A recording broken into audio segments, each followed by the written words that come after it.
Class 12 के student को organic chemistry में 4 यूनिट नंबर 10, 11, 12 और 13 में आपको आइसोमेरिज्म की आवश्यकता होगी और ये टॉपिक क्लास 11 का है।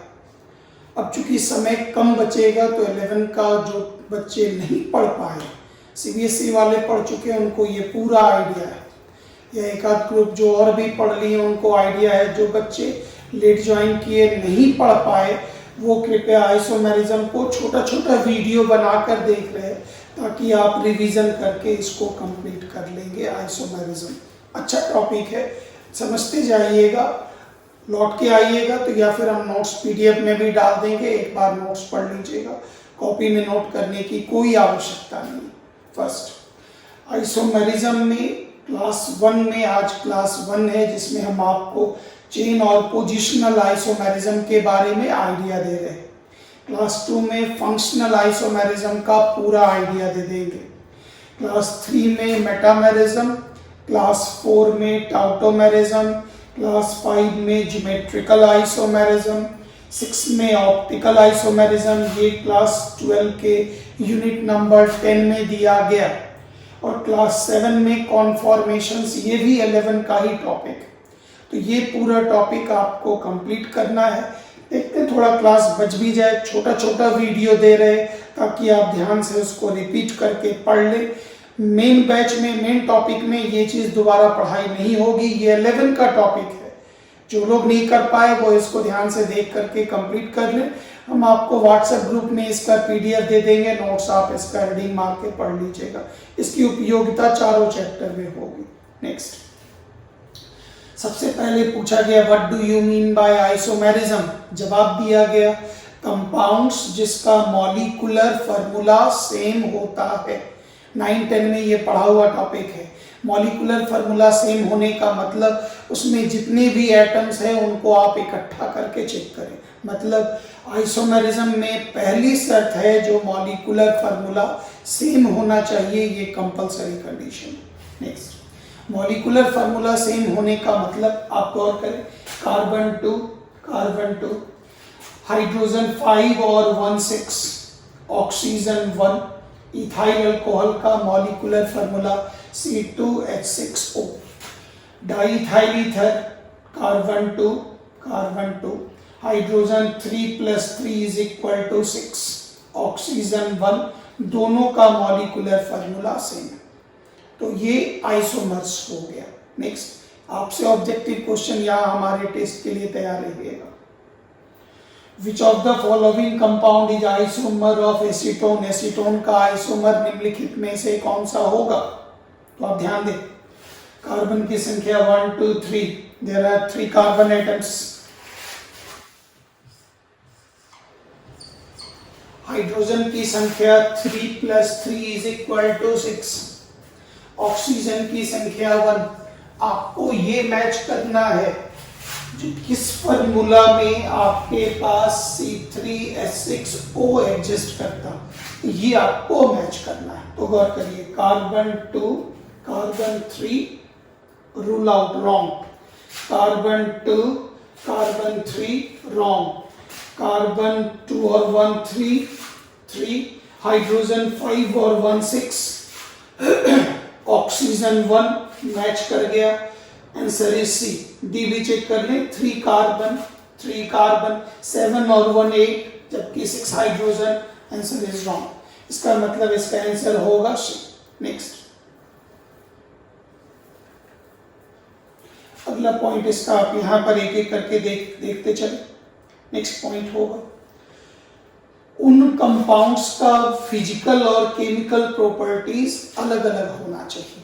मतलब उस फिजिकल प्रॉपर्टीज में शामिल है मेल्टिंग पॉइंट, द्रवनांक, बॉइलिंग पॉइंट, क्वथनांक, सॉल्युबिलिटी घुलनशीलता, डेंसिटी घनत्व, रिफ्रैक्टिव इंडेक्स, फिजिक्स में पढ़े होइएगा म्यू, या फिर आगे पढ़िएगा। केमिकल प्रॉपर्टीज में शामिल है रिएक्शंस, मतलब जो आपके पास 2 या 3 या n कंपाउंड प्राप्त हो, उन कंपाउंड का फिजिकल और केमिकल प्रॉपर्टीज अलग अलग होना चाहिए। तुरंत एक सवाल, सर हमको कैसे पता किसका फिजिकल और केमिकल प्रॉपर्टीज अलग अलग होगा वो हम कैसे पहचानेंगे। थ्योरी इसका ये, फिजिकल और केमिकल प्रॉपर्टीज निम्नलिखित बातों पर निर्भर करती है।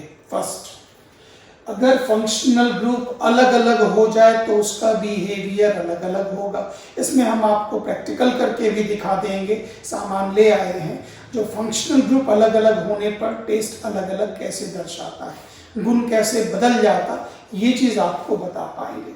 नेक्स्ट, उस फंक्शनल ग्रुप सेम भी हो, अगर उसका पोजीशन बदल गया तो समझ जाइए उसका फिजिकल और केमिकल प्रॉपर्टीज चेंज कर जाएगा। और अगर कार्बन का अरेंजमेंट भी चेंज हो जाए, याद होगा आइसो, नियो और अलग अलग ब्रांच हो जाए, तो फिजिकल और केमिकल प्रॉपर्टीज बिल्कुल चेंज कर जाएगा। नेक्स्ट, जितने कंपाउंड बनेंगे उन कंपाउंड को नाम देंगे आइसोमर्स और इस घटना को हम नाम देंगे आइसोमेरिज्म। तो डेफिनेशन क्या मिला, कंपाउंड्स जिसका molecular formula same, point number 1, physical और chemical properties different, point number 2, उसका उन कंपाउंड्स को नाम देंगे आइसोमर्स, पॉइंट नंबर 3, और फेनोमेनन को नाम देंगे आइसोमेरिज्म। ऑप्टिकल आइसोमेरिज्म में थोड़ा सा मॉडिफिकेशन कर देंगे, ऑप्टिकल में ये चीजें थोड़ा सा डिफरेंस रखती हैं। नेक्स्ट, मॉलिक्यूलर फार्मूला जैसे बन गया प्रोपेनोन का मॉलिक्यूलर फार्मूला C3H6O, प्रोपेनल का भी मॉलिक्यूलर फार्मूला C3H6O, ये दोनों एक दूसरे के आइसोमर्स कहलाते हैं। नेक्स्ट, आइसोमेरिज्म का डेफिनेशन जो हम बोले वो पीडीएफ में डाल देंगे। Compounds having same molecular formula but different physical and chemical properties are called isomers, the phenomenon is called isomerism. Next, isomerism को दो भाग में बांटा गया, एक स्ट्रक्चरल और एक स्टीरियो। स्ट्रक्चरल आइसोमेरिज्म में chain, positional, functional, metamerism, tautomerism. Rotational isomerism conformations को अलग रखा गया है, उसको हम अलग करके रखे हैं। और स्टीरियो आइसोमेरिज्म में आपके पास दो टुकड़ा, एक का नाम ज्योमेट्रिकल आइसोमेरिज्म, बहुत लोग रबड़ और फाइबर में पूछ रहे थे रबड़ वाले में सरसिस क्या होगा, हम यहाँ आपको बेहतर जवाब दे पाएंगे।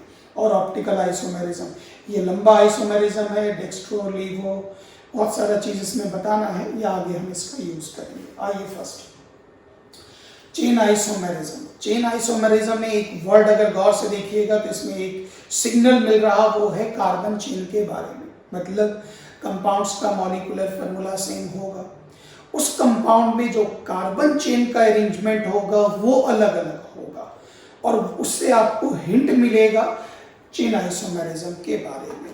Next, different arrangement of carbon chain means formation of any compound chaining arrangement of carbon having different UPAC name। मतलब इनके कहने का मकसद ये है, जैसे मान लेते हैं ये एक कंपाउंड हमें मिला, इसमें कार्बन की संख्या 1 2 3 4 5 कार्बन से ये आपका बन गया propane, IUPAC name, common name, normal propane. अब इसमें कार्बन का एलिमेंट चेंज करना है, मतलब हमने एक हाइड्रोजन को हटाया और यहाँ पर हमने एक हाइड्रोजन की जगह पर साइड का मिथाइल ग्रुप डाला और ये एक स्ट्रक्चर बना। और अगर आप इसको गौर से देखें तो आपको याद होगा ये आपको आइसोपेंटेन दिख रहा होगा, या फिर आप इसका यूपेक नेम जल्दी जल्दी दिमाग में कैलकुलेशन कर लें, 2 methyl butane, this is the IUPAC name. Next आइए, यूपेक नेम अगर सेम हो जाए कार्बन अरेंजमेंट करने पर तो वो ये आइसोमर नहीं कहलाएगा। ये चीज ध्यान रखिएगा, आप कार्बन चेन बदलते रहे, बस याद रखिएगा यूपेक नेम रिपीट हो गया तो वो चेन आइसोमर्स नहीं होगा। आप तब तक कार्बन चेन बदलते जा सकते हैं जब तक आपको अलग अलग यूपेक नेम न मिलता रहे, तब तक आप चेंज कर सकते हैं। Next time, what are the total number of chain isomers of organic compound having molecular formula C5H12 कि कितने चेन आइसोमर्स बन सकते हैं। तो गौर से देखिए, पहला अरेंजमेंट जो हमारा बना था वो ये था, याद कीजिए, वो एक वैरायटी का कंपाउंड ये बना, ये चीज आप, this is the example, model बना हुआ 1 2 3 4 5। दूसरा अरेंजमेंट में हमने यहाँ के एक हाइड्रोजन को हटाकर साइड का सब्स्टिट्यूएंट मिथाइल ग्रुप डाल दिया, याद कीजिए ये हो गया 2 मिथाइल ब्यूटेन। फिर हमने फिर सब्स्टिट्यूट किया, देखते चले आराम से, समझना है क्योंकि ये चीज़ें 11 में जो बच्चे नहीं पढ़े वो कंप्लीट मारेंगे। याद कीजिए इसका नाम नियो, मॉडल समझ में आ रहा होगा, इसका नाम नियो पेंटेन या कह सकते longest carbon chain 1 2 3 2 di methyl propane.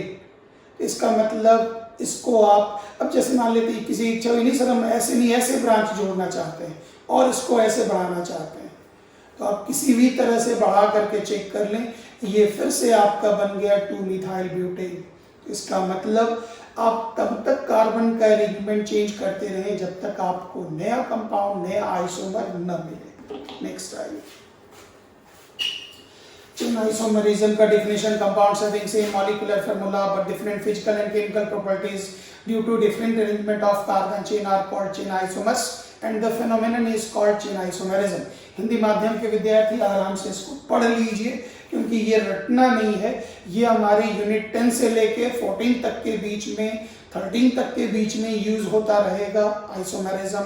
वहां पर दोबारा आपको करवाना मुश्किल है, समय कम है, इसलिए यहां से ही आप इसको कंप्लीट करेंगे। जैसे C4H10 को दो प्रकार से लिखा जा सकता है, एक का नाम हो गया ब्यूटेन और एक का नाम आइसोब्यूटेन, लेकिन यूपेक नेम पर जाएंगे, नाम हो गया 2 मिथाइल प्रोपेन। पूछा गया टोटल नंबर ऑफ आइसोमर्स कितना होगा, इज इक्वल टू 2।